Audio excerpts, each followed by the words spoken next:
अस्सलाम वालेकुम नाज़रीन कराम, आप देख रहे हैं political system of Pakistan information with Naveed पे। और आज हम बात करने जा रहे हैं पार्लियामेंट ऑफ पाकिस्तान के बारे में कि पार्लियामेंट है क्या। और जो पाकिस्तान के अंदर आप जानते हैं 1973 का आइन राइज है, और इस आइन के तहत पाकिस्तान का जो पार्लियामेंट है वो दो हाउसेज पे मुश्तमिल है, लोअर एंड अपर हाउस, जिसे हम नेशनल असम्बली और सेनेट कहते हैं। और वैसे इसमें जो है वो प्रेसिडेंट भी शामिल होता है, जिसकी हम अगली वीडियो के अंदर बात करेंगे। तो सबसे पहले हम बात करें जी कि इसको बाई कैमरल सिस्टम भी कहते हैं, lower house and upper house को, यानी कि नेशनल असेंबली और सेनेट को। इस वीडियो में हम इनकी तकसीम बयान करेंगे कि ये इसकी सीटें पाकिस्तान के अंदर किस तरह तकसीम होती हैं, इनकी कुल तादाद क्या है। तो नेशनल असेंबली के जो मेंबर्स होते हैं उनको MNA कहा जाता है, और ये होता है जी पीपल की रिप्रेजेंटेशन करते हैं। डायरेक्ट वोट लेके एक MNA अवाम से लेके नेशनल असेंबली में जाता है। ये डायरेक्ट इलेक्शन होते हैं, यानी कि पब्लिक जाती है, वोट करती है और एक MNA सिलेक्ट होता है। तो पाकिस्तान की जो नेशनल असेंबली है, इसकी कुल जो क्या है वो इस वक्त 336 नशिस्तें हैं। पहले 342 थी, और आईनी तरमीम के बाद जब फाटा KP का हिस्सा बना तो उसकी 8 नशिस्तें ख़त्म हो, 6 जो भी थी 8 नशिस्तें वो ख़त्म हुई, और वो अब उसकी जो क्या है वो नेशनल असेंबली की 336 नशिस्तें हैं। अब इनकी जो तकसीम है वो कुछ इस तरह से है कि 266 जनरल नशिस्तें हैं, यानी कि 266 नशिस्तें जो क्या हैं वो आबादी के तनासब से वो हल्के बनेंगे, और 266 नशिस्तों पर इंतखाब होगा, और 266 लोग डायरेक्ट लोगों से वोट लेकर नेशनल असेंबली के अंदर जाकर पहुंचेंगे। और जो इसमें 60 नशिस्तें हैं वो ख़वातीन के लिए मखसूस हैं, यानी कि 60 जो भी पार्टी इस 266 में से जिस तनासब के तहत वो नशिस्तें लेगी, उसी तनासब के तहत और उनको ख़वातीन की मखसूस नशिस्तें दी जाएंगी। ख़वातीन की वो जो मखसूस नशिस्तें हैं वो उन्हें मिल जाएंगी। और इसके साथ साथ अगर जो बाकी 10 नशिस्तें हैं वो होती हैं अक़लियती, यानी कि जो माइनॉरिटी कोटा है, माइनॉरिटी सीट्स हैं, जिस तरह की हिंदू बिरादरी है और दीगर सिख पाकिस्तान के अंदर माइनॉरिटीज़ है, उनकी 10 नशिस्तें होती हैं जो कि जनरल नशिस्तों में जीतने वाली पार्टीज़ को दी जाती हैं, जिस तनासब के ऊपर वो जीतती हैं।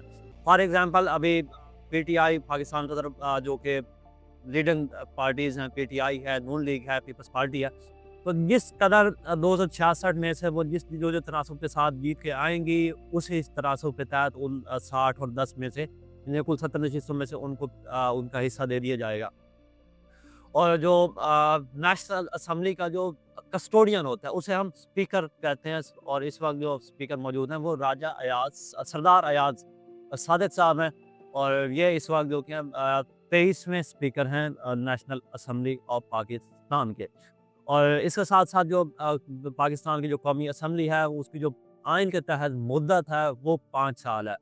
और बदकिस्मती के साथ कई जो असम्बलियाँ हैं वो यानी कि अपनी मुद्दत पूरी नहीं कर पाती, और ये सारे का सारा पाकिस्तान के शुरू होने से लेकर ये काम चलता रहा है। उसके बाद ये नेशनल असेंबली जो कि है वो पार्लियामेंट का लोअर हाउस है। उसके बाद ये हम चलते हैं अपर हाउस की तरफ, जिसे हम सेनेट कहते हैं, सेनेट ऑफ पाकिस्तान। इसके जो मेंबर्स होते हैं उन्हें सेंटर कहा जाता है। सेनेट की जो मुद्दत, एक सेंटर की मुद्दत होती है वो 6 साल होती है। और क्या आप जानते हैं कि जो सेनेट है वो मुसलसल वर्किंग में रहता है, क्योंकि इनके जो आधे अरकान हैं वो हर 3 साल बाद रिटायर होते रहते हैं। यानी कि एक मेंबर मुंतखब हुआ है 6 साल के लिए, तो जो उससे पहले 3 साल वो यानी कि आधी मुद्दत के बाद हर 3 साल बाद आधे जो अरकान है वो ख़त्म रिटायर हो जाते हैं, उन्हीं जगह पे नए आते। तो यूँ जो सेनेट ऑफ पाकिस्तान है वो मुसलसल वर्किंग में रहता है। और जो सेनेट है ये दिया जाता है, इसे कहते हैं हाउस ऑफ रिप्रेजेंटेटिव। ये यानी कि जो फेडरल इकाइयाँ होती हैं, यानी कि फेडरल यूनिट्स होते हैं, उनकी नुमाइंदगी करता है ये फेडरेशन के अंदर। जिस तरह के पाकिस्तान के 4 सूबे हैं और उनकी ये नुमाइंदगी करता है सेनेट ऑफ पाकिस्तान। इसके अंदर इक्वल सीट्स दी जाती हैं हर इकाई को, हर सूबे को, हर स्टेट को। अगर हम मिल पाकिस्तान की बात करें तो हर सूबे को बराबर बराबर सीट्स दी जाती हैं। इस वक्त जो अगर हम सेनेट ऑफ पाकिस्तान की बात करें, टोटल 96 नशिस्तें हैं, 96 seats in senate of Pakistan. और इनकी जो तकसीम है वो कुछ यूँ है कि हर सूबे को 23 सीटें हैं, 23 जो नशिस्तें हैं वो हर सूबे के पास मौजूद हैं। और जो 4 नशिस्तें हैं वो विफाक की हैं, यानी कि इस्लामाबाद की हैं। इनकी जो तकसीम है वो कुछ इस तरह की है कि हर सूबे में جو کہ ہے وہ 14 جنرل نشستیں ہوتی ہیں، یعنی کہ 14 جنرل جو سیٹس ہیں وہ یعنی کہ انڈائریکٹ اس کا الیکشن ہوتا ہے، اور ممبر آف پارلیمنٹ یعنی کہ صوبائی اسمبلیوں کے ممبرز اور نیشنل اسمبلی کے یعنی کہ اسلام آباد کے جو لوگ ہیں وہ آپس میں کرتے ہیں، منتخب کرتے ہیں سینیٹرز کو. تو 14 جنرل نشستیں ہوتی ہیں، اور اس کے اندر پھر 14 نشستوں کے بعد 4 جو کہ وہ خواتین سیٹس ہوتی ہیں، اور 4 ٹیکنوکریٹ اور علماء سیٹ ہوتی ہیں، یعنی کہ علماء اکرام اور جو مختلف فیلڈ کے ماہرین ہوتے ہیں ان کو ٹیکنوکریٹس کہا جاتا ہے، ان کی ہوتی ہے. اور ایک جو کہ ہوتی ہے وہ مائنورٹی سیٹ ہوتی ہے، جو کل ایک صوبے کے پاس 23 نشستیں ہوتی ہیں.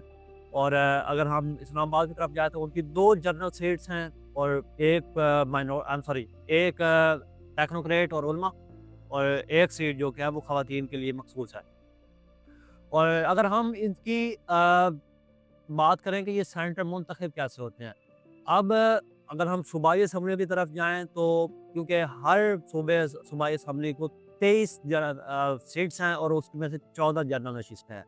اب 14 جنرل نشستوں کو ہم جو کہ وہ صوبائی اسمبلی جو کہ ہے فرض کر لیں بلوچستان کی جو پاکستان کی اسمبلی ہے وہ سب سے چھوٹی اسمبلی ہے، کیونکہ ان کی 65 نشستیں ہیں ایم پی ایز یعنی کہ ممبر آف پروفیشنل اسمبلی، وہ 65 ہوتے ہیں. تو 65 کو ہم تقسیم کریں گے 14 پہ، تو اس کا جو ریشو نکلتی ہے 4.6 کے آس پاس. تو یعنی کہ ہر یعنی کہ جو بھی ایک سینٹر بنے گا اس کو 5 ووٹ درکار ہو گئے، یعنی کہ اب یہ پوائنٹس میں آ رہی ہے. تو یہ ایڈجسٹمنٹ کے تھرو اس کو حل کیا جاتا ہے. یہ بہت ہی پیچیدہ فارمولا ہے. آپ اس کو یوں سمجھ لیں کہ 5 ووٹ جو کہ ایک سینٹر لے لے گا وہ ایسے سمجھ لو خود کو سینٹر تسلیم کر سکتا ہے. اور اگر ہم دوسری طرف جائیں تو سب سے بڑی اسمبلی جو کہ ہے وہ پنجاب کی ہے. تو سیٹیں ان کے پاس بھی 14 جنرل ہیں بلوچستان کے پاس، اور جو پنجاب ہے ان کے پاس سیٹیں 14 ہی ہیں. لیکن ان کی جو کیونکہ ممبر آف پروونشنل اسمبلی زیادہ ہے، ان کے جو پنجاب کے ممبر آف پروونشنل اسمبلی ہیں ان کی کل تعداد 371 ہے. تو اب جو کیا وہ 371 تقسیم ہوگا 14 پہ، تو اس کا جو جواب نکلتا ہے 26.5 کے 6 کے لگ بھگ. تو یعنی کہ پنجاب کے اندر ایک سینٹر بننے کے لیے 27 ووٹ درکار ہوتے ہیں، یعنی کہ اور باقی جو کہ یہی فارمولا سندھ اور بلوچستان کے پی کے اوپر بھی اپلائی ہوتا ہے، یعنی کہ ان کی جو کل سیٹس ہوتی ہیں ان کو تقسیم کر دیا جاتا ہے 14 کے اوپر، اور اس کا جو آنسر ہوتا ہے وہ ایک صوبے کو. اگر اس کی جو کچھ میں پوائنٹس کی نکلتی ہے ریشو، تو یہ جو کیا وہ بعد میں ایڈجسٹمنٹ کے تھرو بہت ہی پیچیدہ فارمولا. موٹا آپ یہ سمجھ لیں کہ جو بلوچستان ہے اس میں 5 ووٹ درکار ہوتے ہیں، اور پنجاب کے اندر ایک سینیٹر کو 27 ووٹ درکار ہوتے ہیں سینٹ میں پہنچنے کے لیے. اور جو سینیٹر کا لیڈر آف دا ہاؤس ہے اسے چیئرمین سینٹ کہتے ہیں، وہ اس وقت ہیں جی راجہ یوسف رضا گیلانی صاحب. اور جو چیئرمین سینٹ ہوتا ہے وہ قائم مقام صدر پاکستان بھی ہوتا ہے. جب کسی وجہ سے صدر موجود نہیں ہوتا تو وہ کیا یعنی کہ قائم مقام صدر ہوتا ہے، صدر کے اختیارات اس کے پاس آ جاتے ہیں. تو کیا آپ جانتے ہیں کہ پاکستان کی پہلی نیشنل اسمبلی، پہلی دستور ساز اسمبلی 10 اگست 1947 کو بنی تھی، اور اس کے پہلے جو کہ تھے پاکستان کی اسمبلی کے اسپیکر وہ مولوی تمیز الدین تھے. اور اس وقت جو اسمبلی کام کر رہی ہے وہ 16ویں اسمبلی ہے، اور اس کے جو اسپیکر ہیں 23ویں اسپیکر ہیں سردار ایاز صادق صاحب. اور اس کے ساتھ ساتھ اگر ہم بات کرتے جائیں، اگر آپ کا اس ویڈیو کے متعلق کوئی بھی سوال ہو تو آپ اس ویڈیو کے کمنٹ سیکشن میں پوچھ سکتے ہیں، اور اس کا جو کہ جواب ہوگا اس سیریز کے اینڈ میں آپ کو دے دیا جائے گا. اور انشاءاللہ امید کرتا ہوں کہ آپ کو یہ ویڈیو پسند آئی ہوگی. یہ ہماری یہ پہلی ایپیسوڈ تھی. اس ایپیسوڈ کے اندر ہم نے پارلیمنٹ کو پورا کور کیا، اور اگلی ویڈیو کے اندر ہم آپ کو بتائیں گے کہ پرائم منسٹر کیسے منتخب ہوتا ہے اور پریزیڈنٹ کیسے منتخب ہوتا ہے، اور ان کے اختیارات کیا ہیں. اور ہم پریزیڈنٹ کی بھی بات ہی اسی کے اندر کریں گے، حالانکہ پریزیڈنٹ جو کیا وہ اسی کا حصہ ہی ہوتا ہے. تو اس سے پہلے اس ویڈیو میں کچھ اصطلاحیں استعمال ہوئی ہیں، جس طرح فیڈریشن بائی کیمرل سسٹم، اس کے لیے کچھ ویڈیوز ہیں، آپ ان کو دیکھ لیجیے گا. ملتے ہیں اگلی ویڈیوز کے اندر، تب تک کے لیے خدا حافظ.